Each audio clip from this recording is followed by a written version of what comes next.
বন্ধুরা, জীবন কখনো সহজ নয়, কিন্তু মনে রেখো সহজ পথ কখনো তোমাকে শক্তিশালী করে না। পরিশ্রমেই মানুষকে গড়ে তোলে। আজ যদি তুমি ব্যর্থ হও তাহলে ভয় পেও না।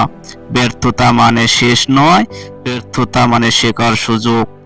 যারা আজ সফল তারা সবাই কোনো না কোনো সময়ে ব্যর্থ হয়ে গিয়েছিল, কিন্তু তারা হাল ছাড়েনি। নিজের ওপর বিশ্বাস রাখো, পৃথিবীতে তোমার মতো আর কেউ নেই।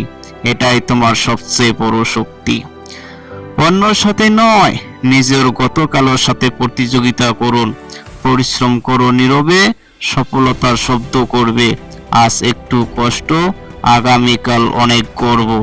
মনে রেখো, স্বপ্ন শুধু দেখলেই হয় না, স্বপ্ন পূরণ করতে হলে সাহস আর জ্ঞানের দরকার। তাই ওঠো, এগিয়ে চলো। নিজের লক্ষ্যকে ভালোবাসো, নিজের ভবিষ্যৎকে বিশ্বাস করো। তুমি পারবে, কারণ তুমি চেষ্টা করছো। আজ না হলে কাল, কিন্তু হার মানা কখনো ঠিক নয়।